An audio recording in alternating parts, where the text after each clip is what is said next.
Hello friends and welcome back to the channel. It is finally here, War 12 of Season 37 and our third rematch of the season against EMNMZ. Today's team is going to be Omega Sentinel, Nick Fury making his debut in War, and Rintrah returning to the War team. However, we're actually going to be able to use him, starting off with this Medusa on Node 13 with Masochism. APOC was banned this war, I believe, which is why I didn't go for him. So with Rintrah here, the objective is really just to negate Medusa's auto block by constantly neutralizing her Furies. We will also neutralize the regen from the Masochism node here. So this is just a standard Rintrah fight. We want to get her into the corner, pop off our fourth light attack, and then there we go. So there we go. I don't know why I immediately fired up the special 2.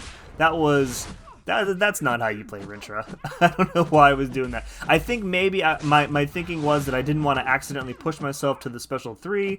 And I mean, it did do quite a bit of damage here. So Rintrah, such a safe champ to use in war. There, I did it again.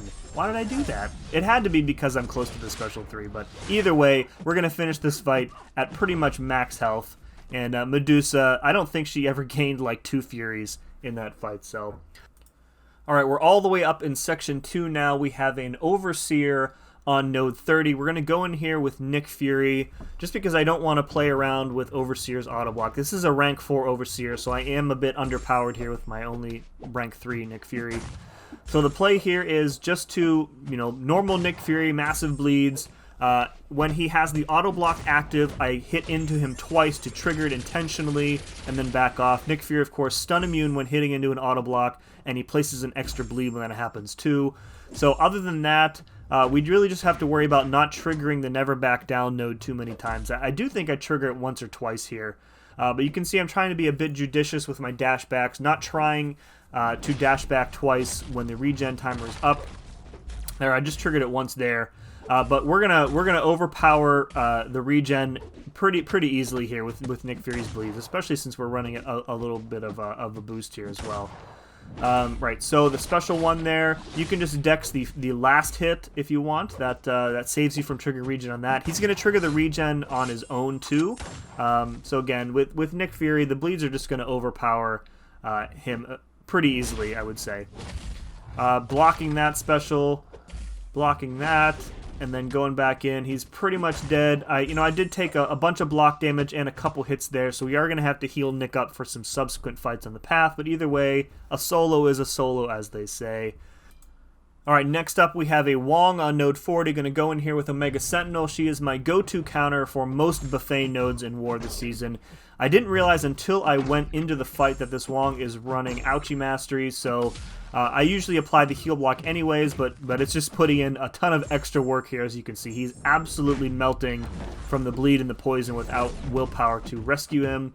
And I'm not sure, pretty much the SP2 basically destroys him here, so dodging those couple SP1s are really easy. We don't have to worry about his Eldritch Energy growing too high and needing to heavy him or taking like a bunch of burst damage here, so...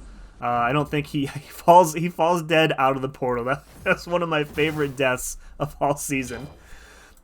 Alright, we're all the way up on Boss Island now. This is a Hulkling on Node 50 with Safeguard, Recovery, Indomitable, Vigorous Assault. Most important part of this fight is getting that Neutralize off right away so that you can stop Hulkling from getting those regen buffs. And obviously, without those, not only will he not be able to heal, but he's not going to be fully unblockable as well. I am speeding up this fight a bit because it takes quite a while here. At the beginning of the fight, I throw that SP2 you saw a second ago. I'm not really sure why I did that, because with Safeguard, it really doesn't matter. The key to winning this fight is getting as many ruptures up on Hulkling as possible. And other than that, like, Rintrah is a super safe option for this fight and many other fights. We have this special 3 healing available if we need it, and we're also going to be healing from the self-root debuff via willpower as well. I do throw the special 3 here. I'm not really sure why. But either way, again, like, self-root in the corner against the wall, get as many ruptures up as possible using a bunch of light attacks. And you can see, like, Rintrah keeping himself topped off, and we are just about halfway done with Hulkling's health pool here. So as long as he's being generous with his special attack, which he is so far, there we go. Special 2 in the corner. getting those ruptures up there. I'm still not like a Rintrah pro here. Like I can still, sometimes I can get 30 to 40 ruptures up, but most of the time I feel like I'm stuck in like the 20 to 28 range here. There we go. I did get above 30 once there, so that's nice. But yeah, once you get those ruptures up, like you can see his health pool just, ticking down pretty easily. And all the power gain that we're getting, I mean, we're not really in need of using the Special 3 again here because we're not going to need to heal up. And he falls down the middle of Special 2. Alright, moving on, we have an Anti-Venom on node 53, Stunning Reflection, Stun Vulnerability, and Polka Dot Power. So Anti-Venom, of course, is immune to Incinerate and Poison, which is why he's on this node. So we're just going to have to play Stun Immune, but that's fine because his heavy attacks are very easy to counter. His Special 1 also very easy to counter. And we'll still have access to our special attacks by bleeding him via Polka Dot Power. Something else you're going to notice in this fight is that I'm going to pass up on throwing Nick Fury's Special 2. There is a stun component to it. It's not guaranteed. Didn't want a chance that it would be reflected back to me, so I'm going to go for the Special 3 instead. We're not getting much in the way of willpower healing because Anti-Venom starts off with a Spectre debuff selected here, so he's actually going to mostly turn off for willpower healing. Another mistake that I make in this fight, it doesn't end up costing me, but it comes very close to costing me tanking a Special 3 here, is you're going to see me toss the Special 3, but I forgot about Anti-Venom's increased combat power rate during an opponent's special here. So what I should have done was just throw that Special 3 right after he dumped his power rather than comboing into him first. So what's going to happen here is out of the Special 3, he is going to be like just below his Special 3, and I barely escape here by the skin of my teeth. So here I'm in a little bit of panic mode. If I miss a dex and I take, a single hit, he's going to get that Special 3 here. So instead he throws the Special 2, and of course I mess up that dex, but the indestructible boost saves my butt here. So now the fight back under control. I am feeling a little bit cornered here. He doesn't want to throw the Special 1 right there up against the wall. So again, I'm having to bait out heavies, and we get out of there without dying, which is nice. So, all right, this is my last real fight of the war. This is a Scorpion on node 55. He's going to have increased evade ability, accuracy, brute force, and limber, which makes this especially annoying. So this ends up being a super sloppy fight for me, and it doesn't look like it's going to be for the majority of it. So you can see, we're 20 hits in, 20 seconds into the fight, and he's almost half dead already. But things kind of fall apart for me quickly, and I actually end up triggering Nick Fury's second life, and then the damage at that point just overpowers Scorpion. So taking a bit of brute force damage, unfortunately. I think I do trigger the evade a couple times. I find it very difficult to counter Scorpion's evade just with the 20 hits on the combo. You really need like an actual evade counter or like a poison immune champion to counter him as a defender here. So again, his specials take a while to play out, so we do take a bunch of degen damage here. Got the disorient on us as well.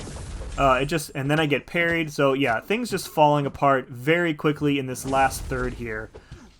I'm hoping, I know that I have the second life to kind of fall back on, and it's going to purify all the debuffs when it triggers. So there we go. I get comboed in the corner.